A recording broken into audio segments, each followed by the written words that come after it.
Okay. Let me see live stream.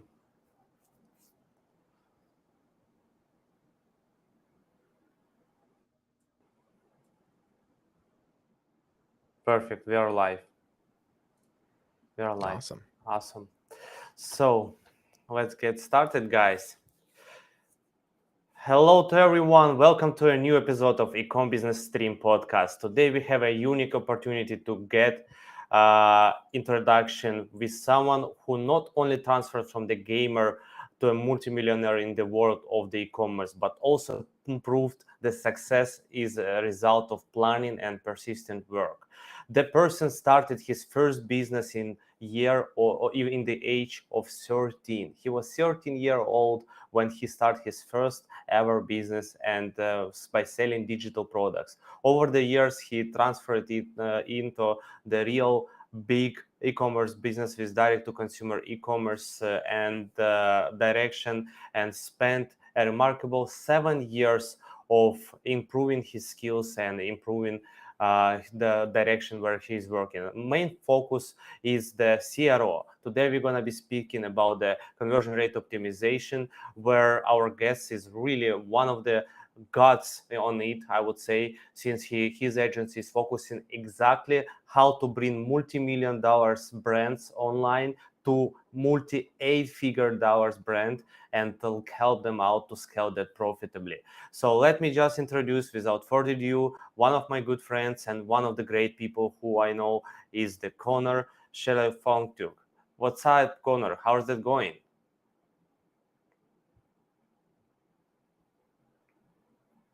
Connor, are you with us? I believe something with the mic.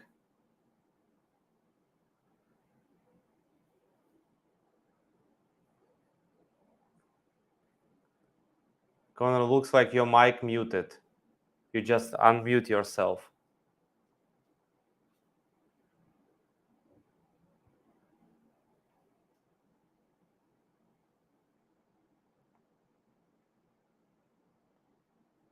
Sorry guys, just technical issues. It will be fixed in a second.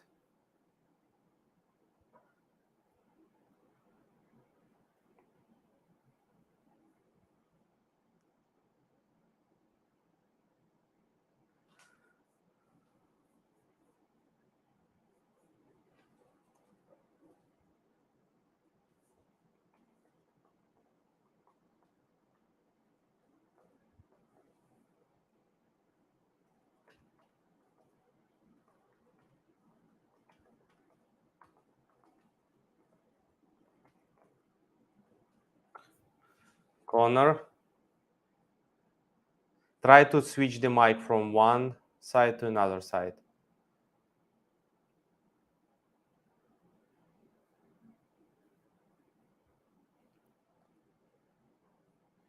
Oh.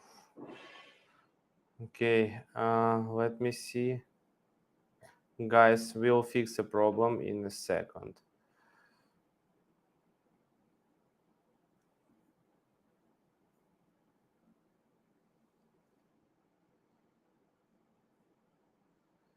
Okay.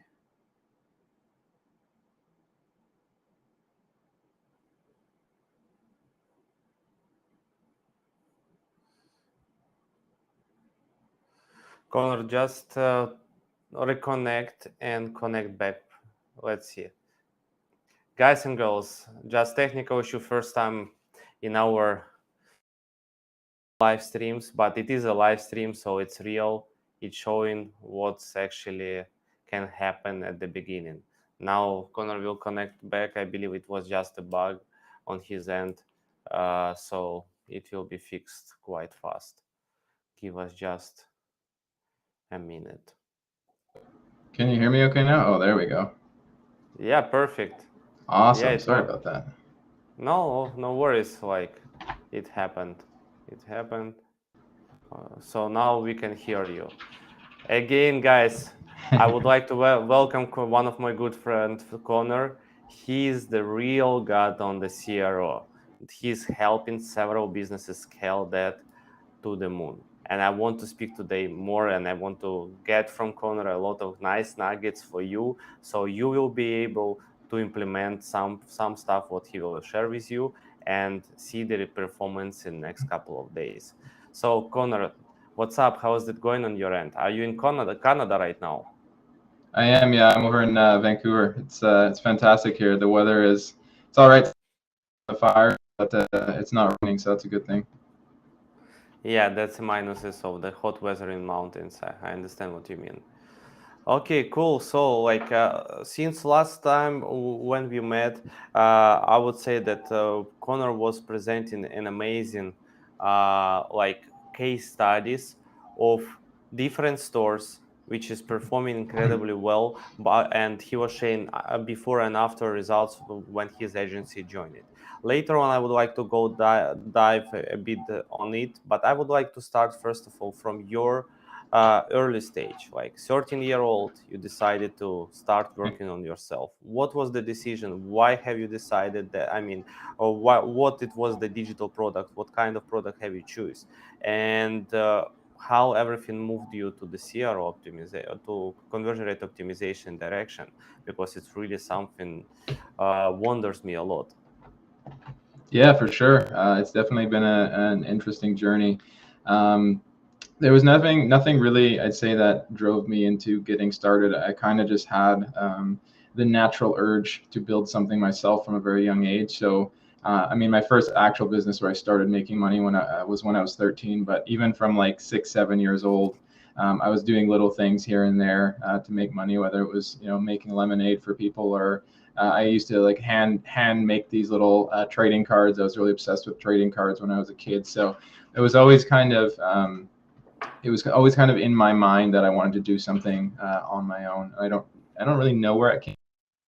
Probably something that happened when I was young or something like that that pushed me to. But yeah, that's kind of how I got started into it. When I was 13, I started selling. I was a big gamer, as you mentioned earlier.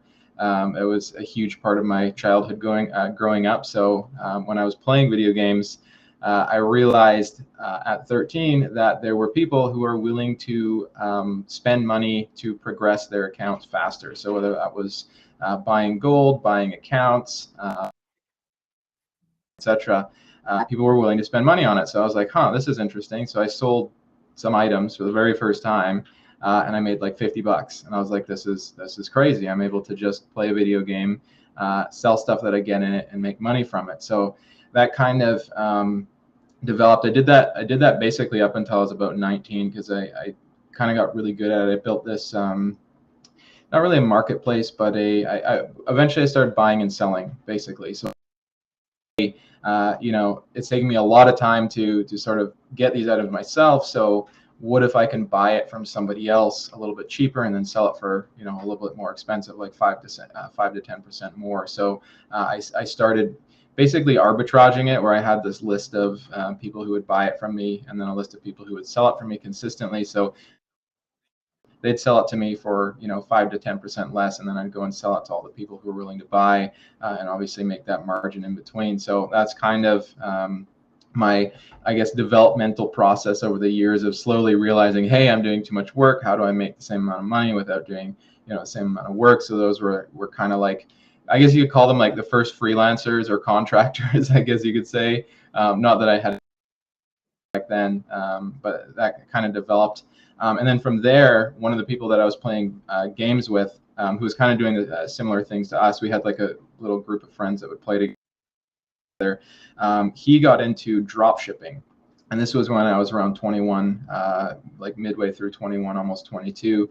And I kind of watched him do it for a little bit, and he started to make really good money with it. He basically sold like trending clothing, jewelry, accessories to sororities in college. He was in college as well. So he would go out, like hand out pamphlets, and he created like all these referral affiliate people in the colleges. They'd go out, walk around, hand them out, go to his website, and they'd buy. And it was so interesting to me because it was very similar to selling digital goods. It was really similar selling to selling video game items, because of the fact that there wasn't any inventory that you had to hold, and that was sort of what piqued my interest in the drop shipping model back then. So I kind of watched him do it for a few months, and then finally, when I was 22, I was like, you know what, I'm going to try this myself and sort of see how it goes. So 22, I started and failed miserably for quite a while. I basically spent about a first year burning through my entire life savings up on that point, spending money on ads, spending money on, like I did all this stuff like buying shout outs and paying for like influencers and stuff like that. Nothing was really working for the first year. It was very much a grind, and it was kind of disheartening, but I'm not really one to get disheartened. I just my mind has always been, if you do it wrong, you figure it out until you're able to do it better.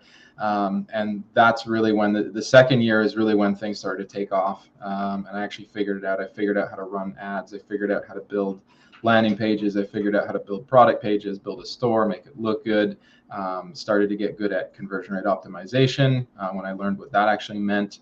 And then, that just kind of progressed over the years. And I did that for 7 years up until I was about 28, and midway through last year now, so about just under a year and a half ago, I realized that my sort of core skill set that I had built over those years was essentially conversion rate optimization and growth strategy.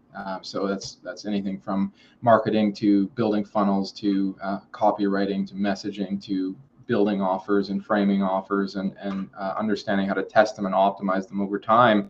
That was basically the core skill set that I had spent my entire life building, even back when I was 13. Those skills were slowly being developed over time. So that's really what I'd say got me into CRO. My co-founder as well, he had spent 7 years building a CRO agency specifically before I ever joined him, and we created a new company called MoreConversions. So it was kind of a good his skill set of being very operationally minded, understanding how to hire, understanding how to train, run operations, etc. And then my skill set, which was the actual marketing, the strategy, the actual conversion rate optimization strategy, etc. So I feel like my skill set that was built up over time very naturally transitioned into CRO because 7 years later, 8 years later now, I had just gotten really good at it for doing it for myself. All of the stores and all the brands that I had built over the years and the ads that I'd run. So it was really just a natural transition. A little bit of a long story, but I tried to shorten it down a little bit. Yeah, I appreciate it. And about nothing was working out and you lost all your savings. It's like quite similar to me. So for the majority of people who start in like newbies mistakes, newbies steps, I would say not enough practice to like make it more smarter ways. But I would like to as well shout out to your past in terms of childhood. My son now it's almost 6, and he is like, I see that it's in his blood. And now he's saying, "Pop, what like I will start my." I said, "In 14, you will be having your own business. I'm telling you." He said, "No, I will be at 9 with my own business." I said, "Okay, I don't mind." And now in 5, he's trying to figure it out business ideas to buy something and sell something. Asking mama to cook something that he will be able to sell in the park to people. So, and I said, "Okay, I will invest on you first time for free, but next time I would like from you dividends." Like, what kind of dividends? It's all funny, like to have with him is such kind of age conversation. But what you're saying, it's what I'm seeing in my son now, that he is looking like, okay, what can I do to make like extra income for myself? Like it's such a young age, and it's definitely one of the metrics what you're gonna be doing in the future as a human, because this is growing you as a fearless individual who is able to find out solutions how to make income in any kind of direction. And that's a great point, that it was what was happening on your end. Move to the CRO and direction, and you opened the agency with your partner, which was quite experienced on it. How did you get your first clients? How are you getting clients right now? What was all about that moment? Like you were getting for free clients, or you were just like charging from the beginning? What was the deal? just wondering how you got started and what year it was, which year exactly you started, like 2021, The CRO agency, we started in 2022. 22. Okay. So, 22, yeah. okay. And Yeah, so how the first one was get it, and what was the so feeling, by the first way? Yeah, for sure. So first clients were surprisingly easy. We thought it would be quite a bit more difficult, but I think we had a bit of an advantage just because of my past experience, my partner's past experience. So it's not like we were going into the agency as sort of our first business, or any of those skill sets built up. So for us, we had a bit of a shortcut because I understood how to market, I understood how to talk to people, I understood a decent amount about sales, I understood how to frame an offer, how to write the messaging, how to build a landing page, etc. So for us, it was quite easy. We actually started the first clients we got came from some e-commerce groups that I was already in.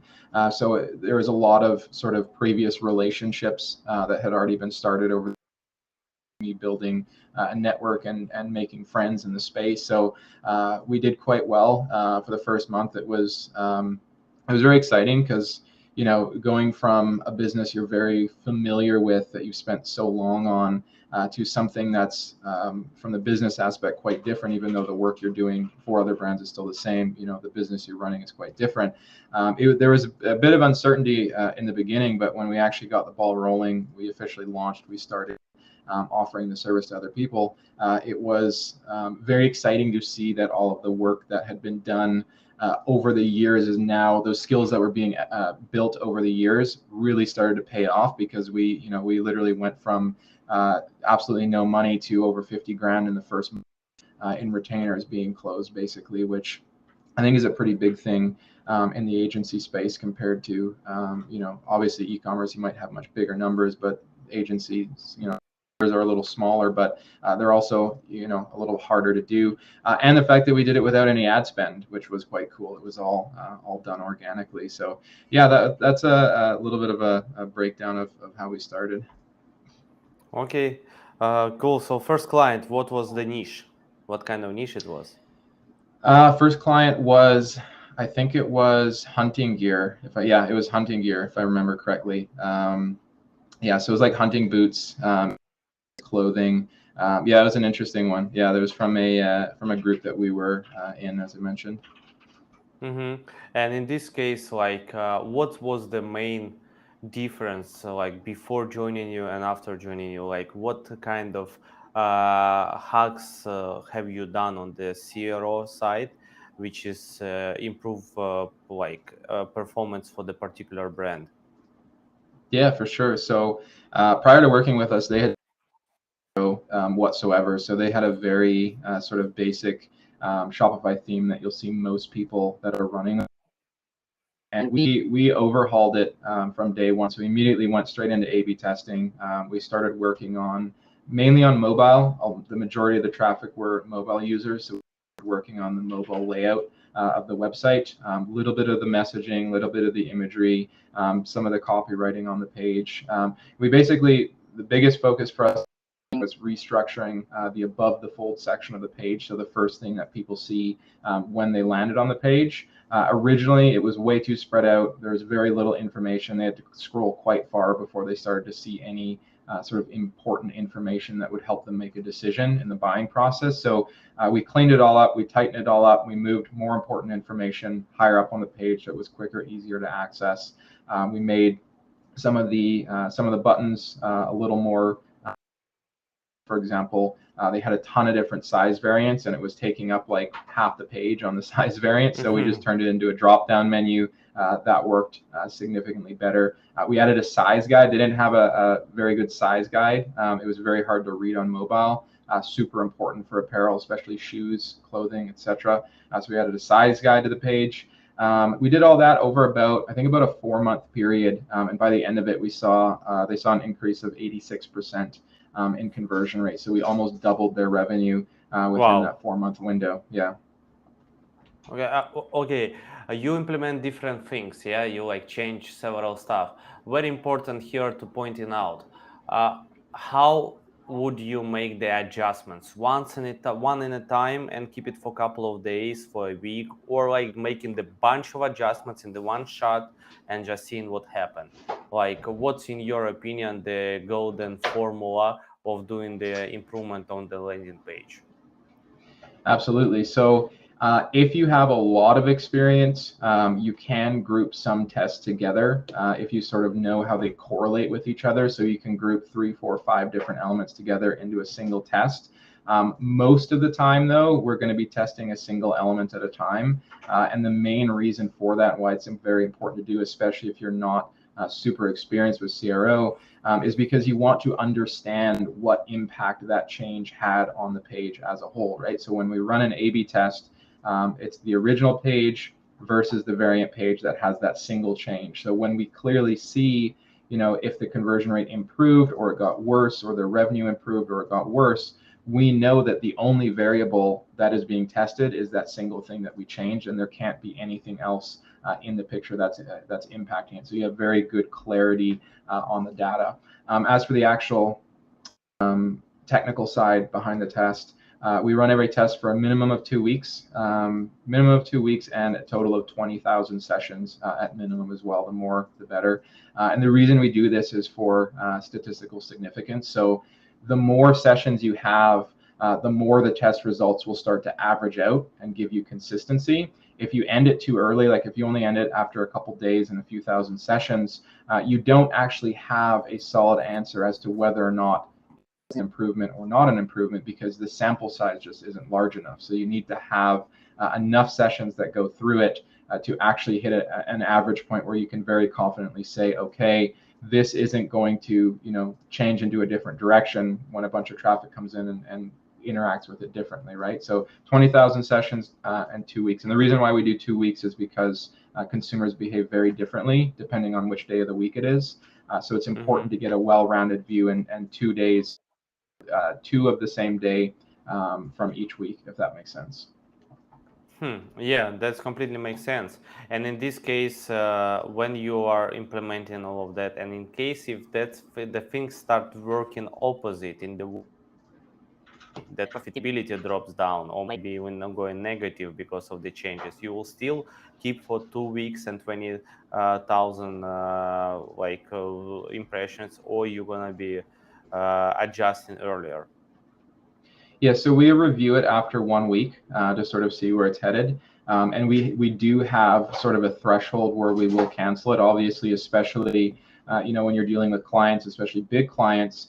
If your version of a page is performing like 20 to 30% worse, that could equate to a lot of lost revenue for them. So we do have a threshold. Usually, if it's anything more than about a 20%, if it's performing anything above 20% worse, that's usually when we'll cancel it after 2 weeks. But if it's only like 1, 2, 3%, performing 1, 2, 3% worse, we let it run for the entire 2 weeks, because there's been many instances where something looks like it's performing worse for the first week, 7, 8, 9 days, and all of a sudden the last 3 days comes in and it completely goes the other direction. So had we ended it early, we wouldn't have actually been able to find something that was an improvement, actually, benefited their results in the future. So it's very important to be patient, even though it can be scary when you're looking at it. You're seeing the new variant performing 10% worse, and it seems like you're losing money.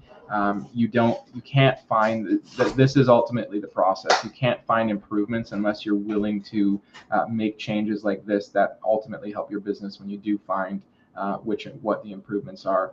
And another thing I'll say to that is, no test is a bad test.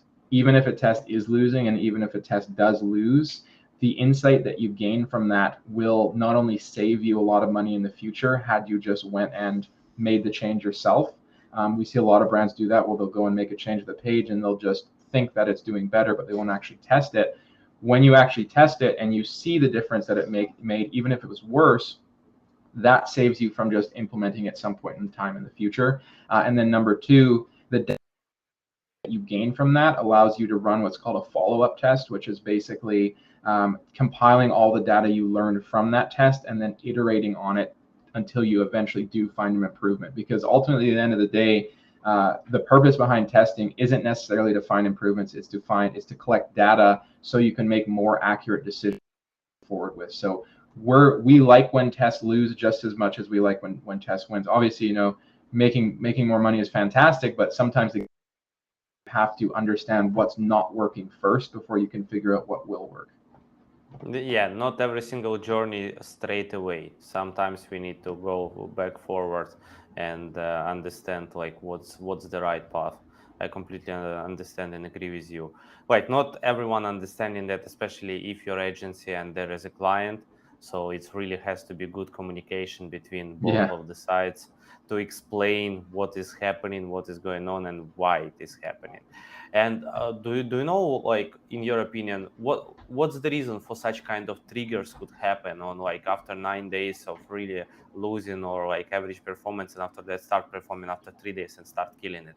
What's kind of trigger is happening in this particular period that like switching everything upside down? Yeah, good question. So a lot of it comes down to because you're working with averages. So let's say, for example, we'll say the control, which is the original page, for the first week has a lot of very high average order value orders versus the variant, which has very low order value orders. You're going to have a bit of the data is going to be a little bit skewed. So you need more time and you need more sessions for that to change, because it is very possible that, let's say your AOV is $50, somebody comes in and places a wholesale order at $2,000. That's going to completely skew the data, but it's only going to skew the data when it's on a small scale, because it's much more impactful on the overall sample size. So as that sample size continues to grow, those large discrepancies have less and less of an impact, and you start to get a clearer image as to what's actually going on. So yeah, that's usually the biggest one, and we see it a lot with e-commerce brands. Somebody will come in and they'll place a $500 order or a $1,000 order, and it will completely throw the data off when it's on a small sample size. Because if your total revenue collected in the test is $10,000 so far, and somebody placed a $2,000 order on your control page, that's 20% of the overall revenue in a single order. So it's going to completely skew the data, right? But as you start to approach 20, 30, 40, 50, 100, $200,000 and 2, 3, 4, 5,000 orders, the averages start to come into play and you get a much clearer picture. Does that make sense? 100% makes sense, and I agree with you. Like on different levels, like yeah, I can think about the lower, no, not lower ticket, but lower revenue store. But at the end, if you're looking on the bigger stores, there is like enough room for testing. Like Yeah. it's really like one purchase could be over 1,000 easily, especially Yeah. on the apparel brands or high ticket brands. Like someone buying bicycle plus some kind of accessories, it's already 1K plus instead of 400, and you already having like kind of incorrect data. But if you collecting like 100,000 plus in revenue by doing this kind of changes, it's like more clear picture. What, in your opinion, the biggest principles which people has to follow when they optimizing their product page to improve their conversion rate? Like, let's say, three main things which they need to look on when they like think what's wrong with my page, why I have only 1.8 or like 0.8. Sometimes it's really wonderful page but 0.8 conversion rate. So what exactly would be the top three principles on your end, what has to be put it on attention before spending any single dollar on the ad? Totally. So most people in the CRO space would say something like UI, UX, and like usability and stuff. I think there's a lot of education lacking in the conversion rate optimization space, because the three things that actually move the needle, which is where my unique experience comes into play and why I think we've been able to get such great results for people, is because it actually has much less to do with, especially on a smaller scale, has much less to do with usability and user interface and user experience, etc. And the top three are more so the actual offer itself and how that offer is framed. the messaging and the copywriting around that offer. And then lastly, how you handle questions that need to be answered or objections that need to be eliminated before somebody purchases. So, example, somebody will put up a product and they'll sell the features of the product versus the benefits of the product. So the easiest example that I can probably bring up from past experiences many years ago, and he was struggling making money on the paid ad side of things. He was always losing or breaking even, and the reason why that was because he was selling the features. So he was selling, I'm going to fix your back, I'm going to, you're going to feel better after, it's not that expensive, it's quick and easy kind of thing. So these are all those features. What cracked it for him and made him profitable and allowed him to scale to multi 7 figures a year as a chiropractor, which is pretty crazy in my opinion, was reframing the offer to a specific avatar. So it went from, we're going to fix your back to, we're going to help you play with your kid again because your back is sore and it's not letting you do it, right? So that's an example of reframing an offer to where you're actually talking on the benefits of what comes from buying the product, not just the features of it. And that's where I'd say 99% of brands out there that are sort of struggling, that's the main problem they have, is their offer just doesn't resonate with the person that they're targeting, and then the copywriting on the page doesn't speak to those people, and then they don't know their customer well enough, so they can't answer their questions effectively, and they can't eliminate any objections effectively, right? So if all you do is those three things, and you focus on those three things, you will see a massive improvement in your overall results. And that's not to say that UI, UX, and all those things don't matter. They do, but those only really start to matter once you've dialed in on those first three things. That's when, reducing the amount of clicks to get someone to purchase is going to be largely impactful. That's when, putting in a bundle or an upsell or something like that is going to actually make a difference. But none of that matters until you nail your offer, do really well with your copywriting, your messaging, and you do a very good job of answering questions and eliminating objections. Listen, I'm happy that you pointing out, especially like copywriting. This is what I always preaching for every single person who I was coaching before, to my clients or my team members. It's like storytelling. You're like, if you're selling the screwdriver because it's just screwing the screws, it doesn't mean that like someone would like to buy. It's like a feature which is obvious, which is like, okay, it's fine. But if you will give a benefits, what this single screw will make the difference, like it won't be anymore shaking, it won't be like annoying anymore with some sound, shaking sound. Like it will be like your kid will be jumping on it and you feel that he's safe. Like you serving bigger problem than just a freaking screw. And like if it's an electrical screwdriver, you're gonna be saving time. Again, it's another thing. It's not about feature. It's like you serving another problem, like save time on this kind of simple, like annoying task, let's say, in the homework. So there is a lot of things which is like, I love always saying, like, so storytelling, like the back massager. Like, don't speak about massager. Oh, it is to have a charge. It's like waterproof. It's blah blah blah. Like nobody freaking care. I mean, I said it's a good benefit. You can make an icons with that. Like so nice icons which should show benefits, like features.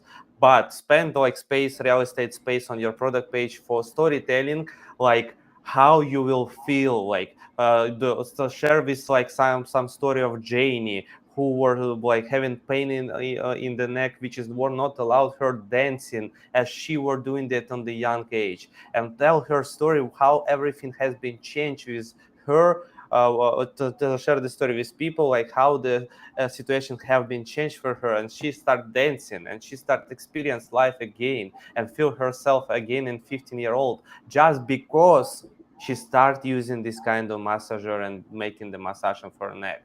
Like it's just like because of that, but it's not pointing out that you have to buy, but you pointing out how wonderful she feels, like how wonderful you could feel, like, and people put others' lives in their shoes. Oh my God, I have similar.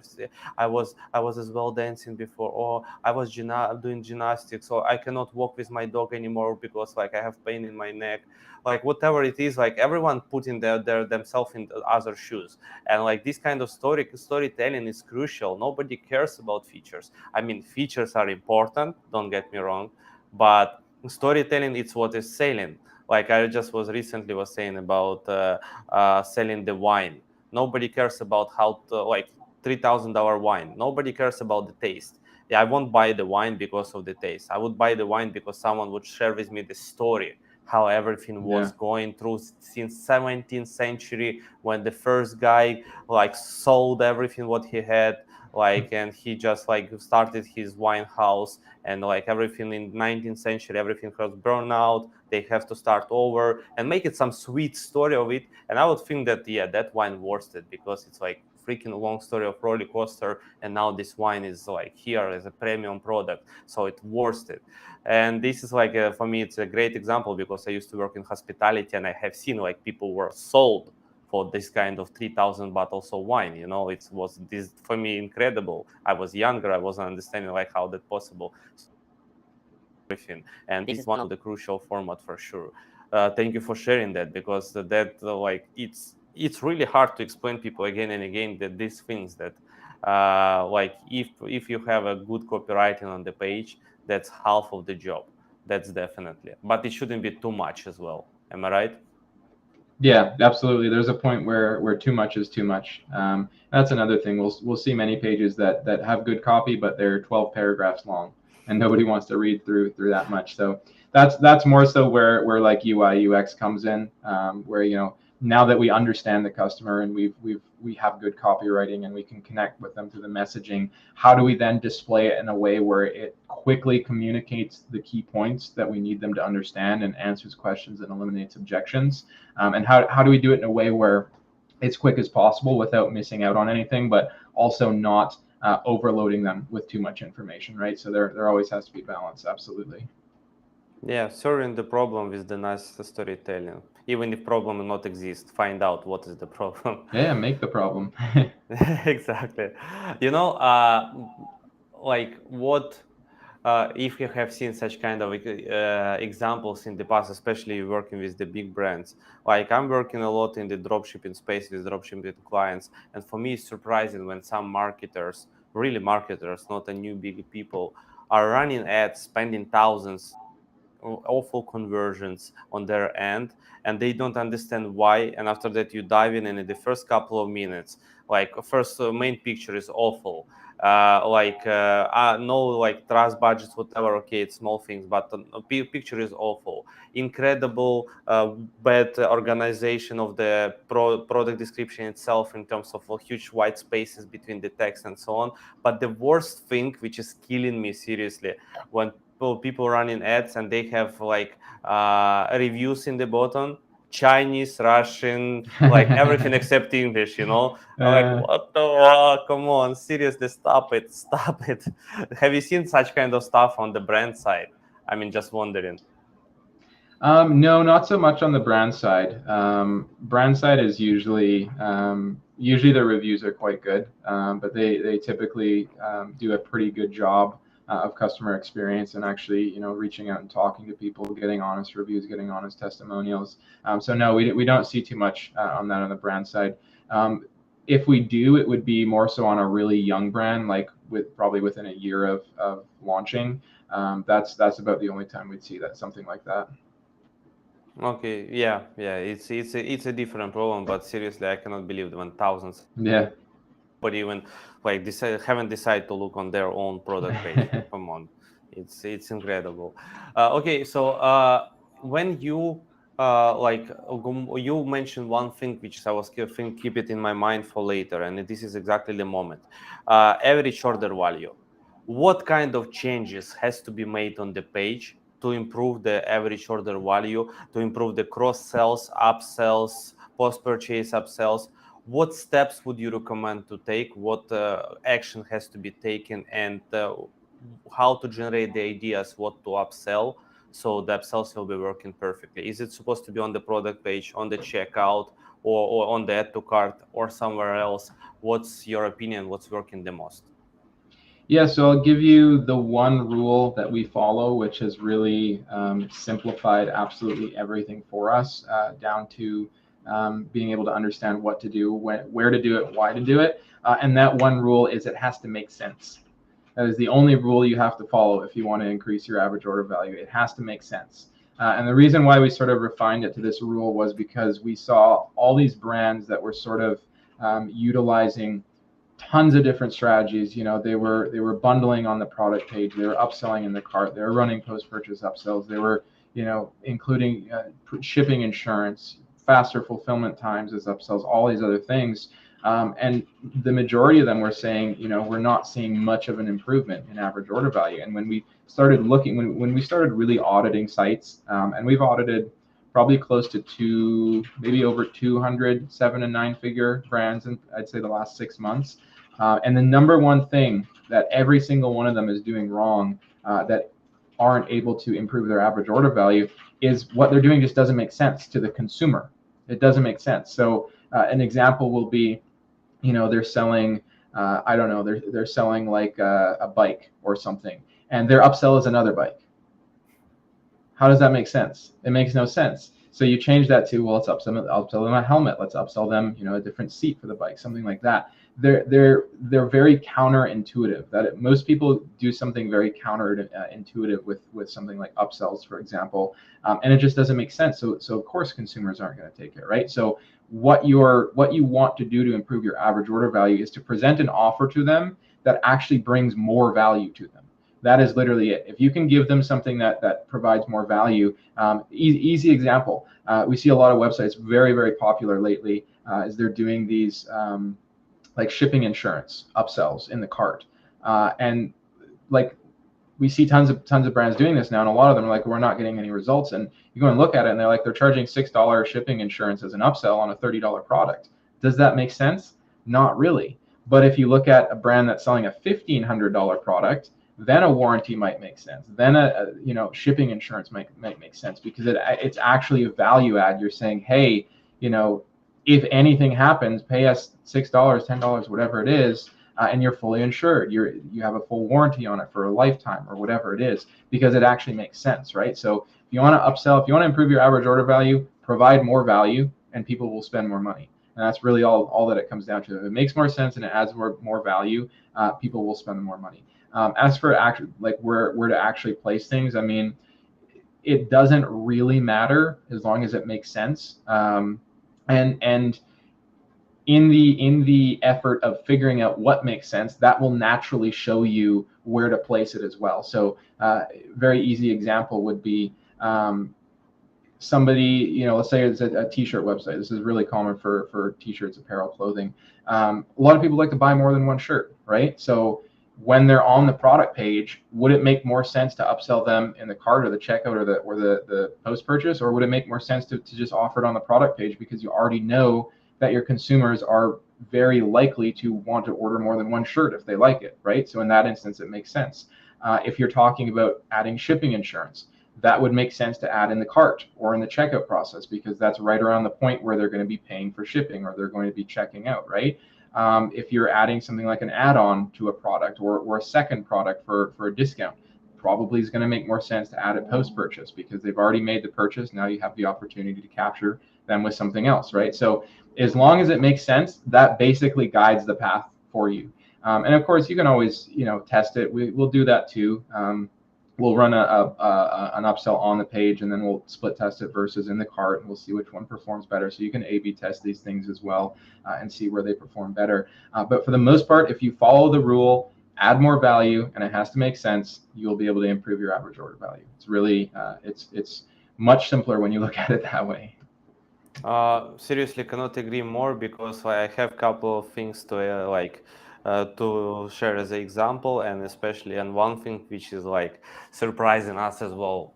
So one thing as an example, seriously, we notice as well. So some of the stores and some of the products, I would say, upsells working incredible well on add to cart and never decreasing conversion rate, never, because sometimes you edit upsells on the add to cart and it's killing the conversion rate, people just leaving. So again, maybe not, doesn't make sense, maybe just too much of clicks, whatever, so people just leaving it, and huge drop down on the between add to cart and purchase.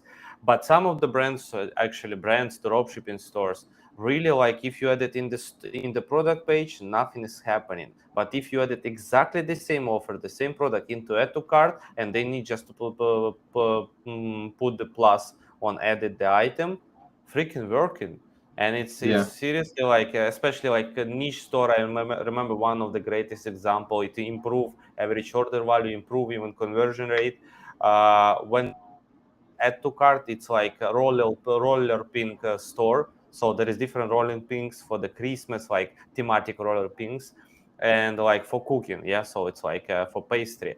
And when we added some kind of frames, like like Christmas frames, like a Christmas tree, Santa Claus, all the things, frames for cookies.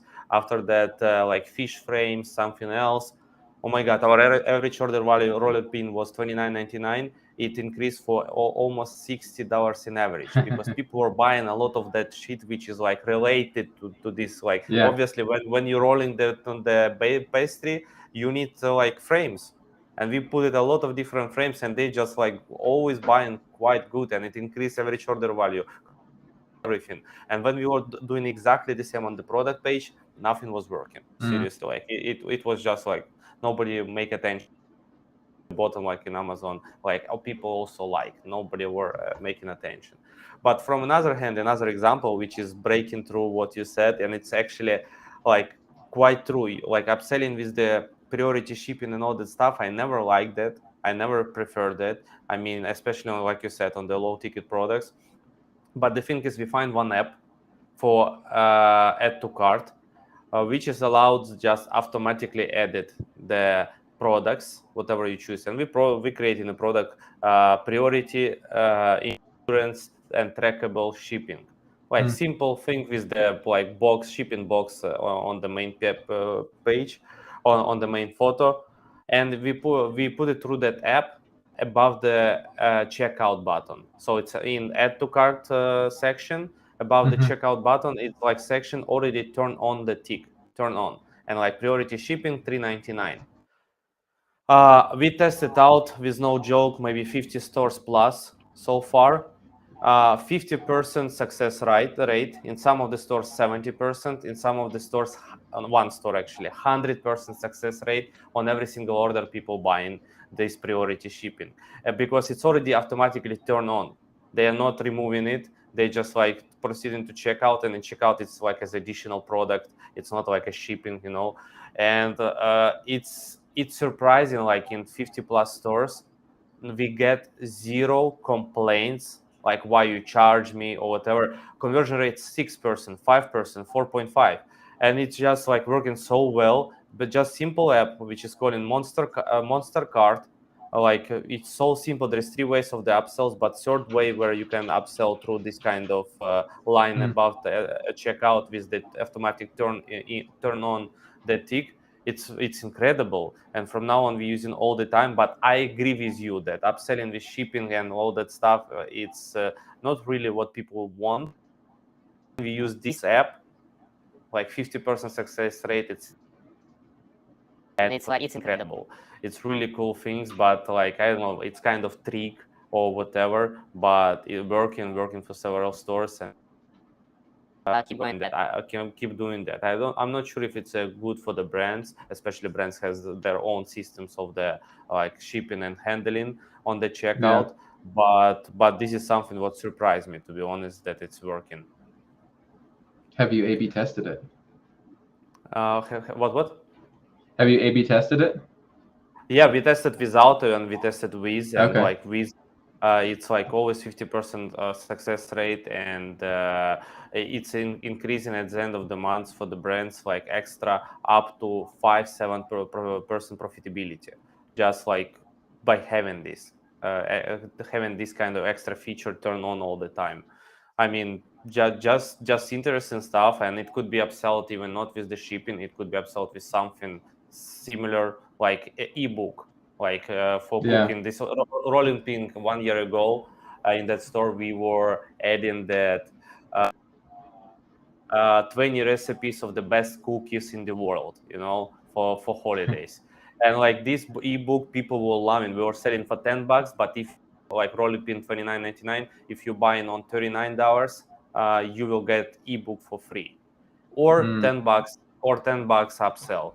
And like this kind of book for $10, people always buying without any questions. Or like if you are bought on the average order value, no, it wasn't 39, it was 45. So if you bought on 45 plus, it's for free. People were getting like something extra to get this book. It's weird, but maybe like on some kind of brands, maybe I generate some small, I don't know, small piece of idea for one of the brands which you're managing, that this kind of monster card app. Sorry for my English, for my accent. Yeah, monster card app really like killer in terms of upsells with no complaints. Like if Yeah. you make it like that nicely and like kind of logical, people like buy. It's increase like basic product average order, not average order, the average product price, let's say 40, and you're selling for 3.99 upsell, it's extra 10% for every single order, Yeah. and it's like Yeah. digital product. Yeah, digital products are one of our favorite, especially for upsells. They're harder to do because they really have to be in line with the products that you're selling. So in that instance of the rolling pins, it makes sense. That's where it goes back to. It makes sense and it adds value because if somebody's buying the rolling pin, they're most likely going to be, making Searching something for like recipes. cookies, right? So it makes sense because their next progression is going to be, oh, hey, I can do this, and they already have it, and all I have to do is click one button and I add it to my cart, and they get more value, right? So it goes back to making sense. But yeah, digital products are one of our favorites, especially for upselling, bundling, value stacking, anything like that. The big reason is just because they're 100% margin, right? So it doesn't you have to make it once. It only costs you a one-time fee to make it. You don't have to fulfill it. It gets fulfilled automatically because it's digital, and there's no additional cost to it for you, right? So like you said, if you add that, somebody adds it for $10, that's 100% margin on that. There's it's even more impactful than adding a physical product, because with a physical product, you've got cost of goods, you've got additional shipping costs, etc. But you literally have 100% margin. So we've seen 20% increases in net margin by adding digital products as an upsell, because all of that money, if you have a $30 average order value and you go to $40 with a digital product, you're not just adding $40, another $10 in revenue, you're adding $10 in profit. So that $30 in revenue gets another $10 in profit on top of that. So absolutely, digital products, very, very powerful, and we love using them wherever it makes sense. Yeah, like digital product doesn't have any headaches. Like they just receiving on the mail, on the email done. And no problems with even payment provider, because like it's a digital product. I agree.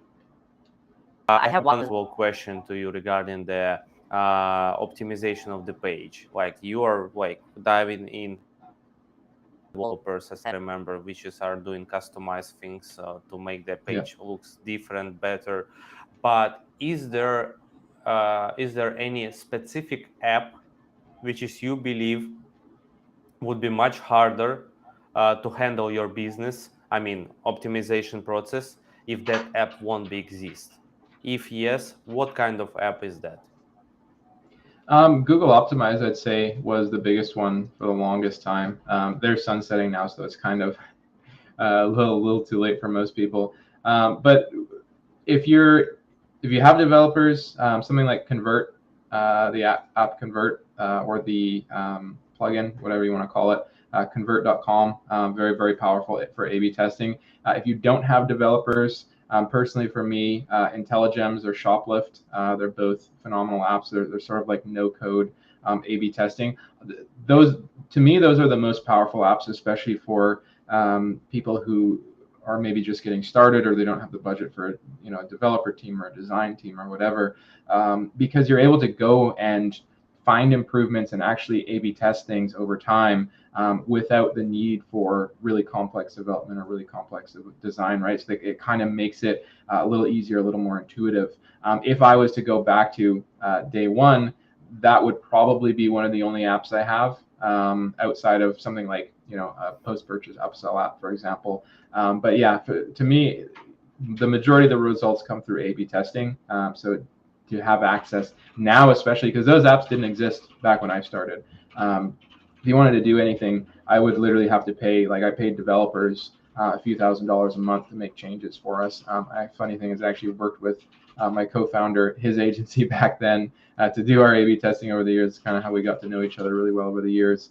But yeah, that's IntelliGems, Shoplift, definitely two of the best apps out there for people who are sort of just getting started, because the amount of ROI you can get off of A/B testing, especially in the early stages, is very, very, very high.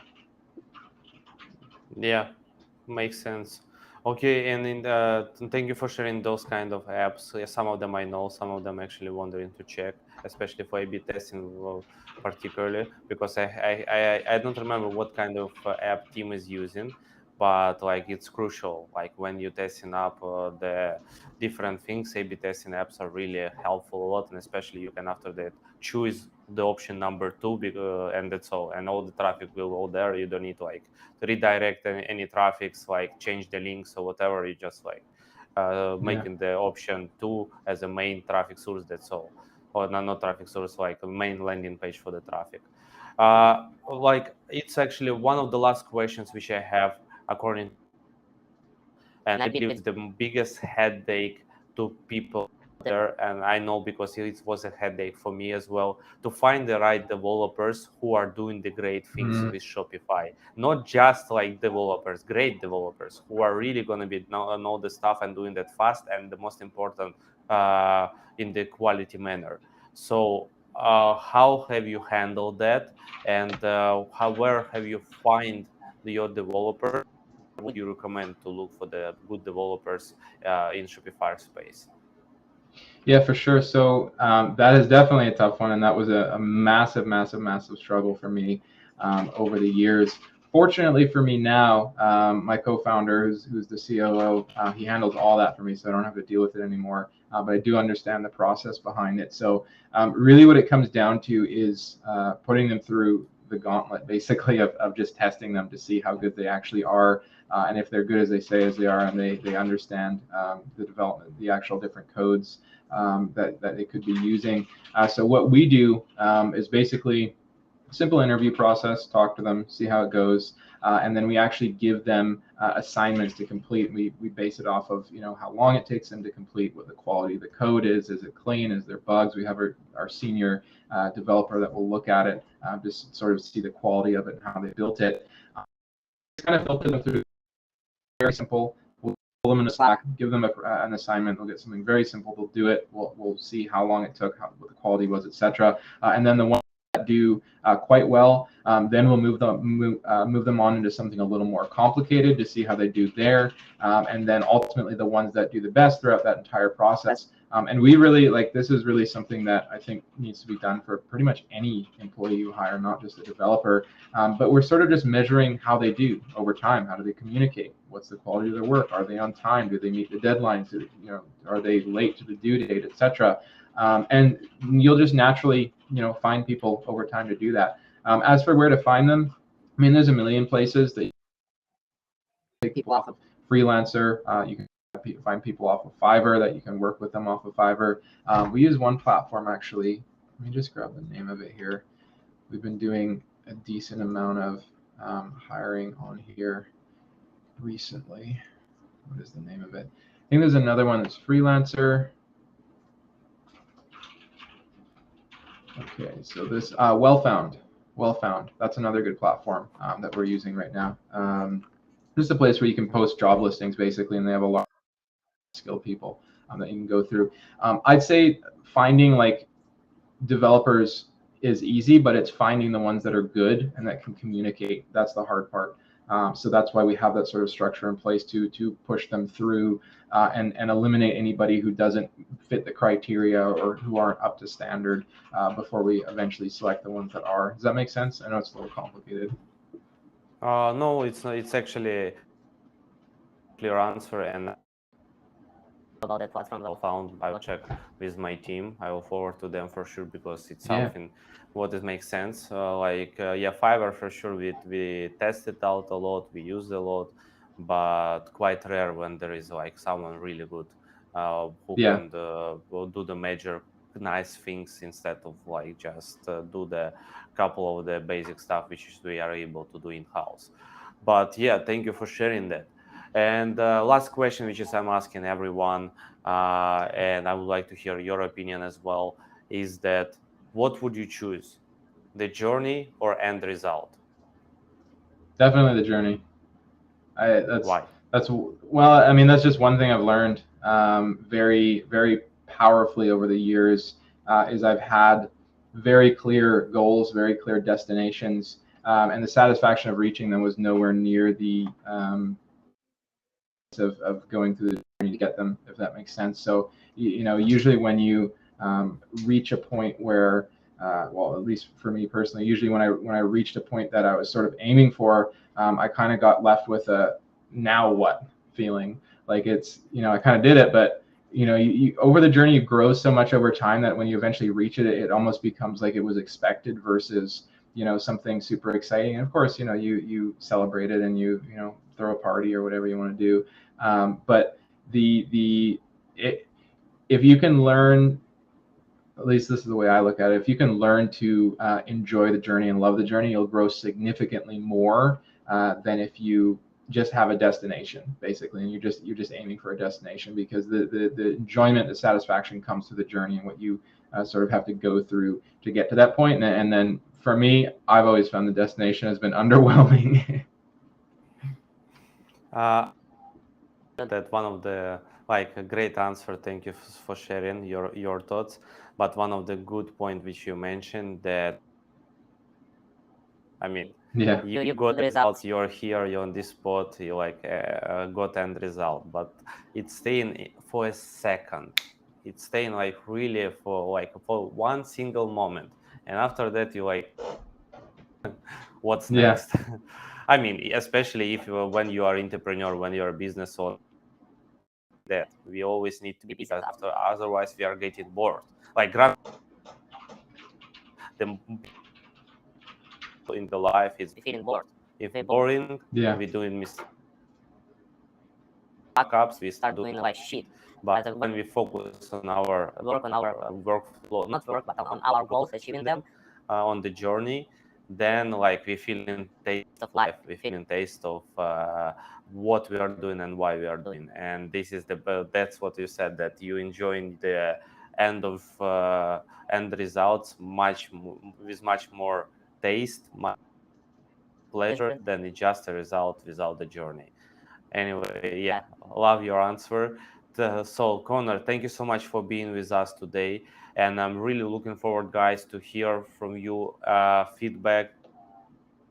Please feel free to comment under this podcast, like whatever questions you have to Connor. Plus, Connor, how guys can find you online so they can reach out to you, maybe if they have problems with their landing pages and they can consider to work with you, where they can find you out. Absolutely. So easiest place to go to MoreConversions.com. That's our business website. And then if you want to email me directly, you can just shoot me a message at Connor@MoreConversions.com. Awesome. So guys, you have heard, just go through their website and we'll put the link under the podcast and you'll be able to shopping around and see if that is something what is match your criteria and requests.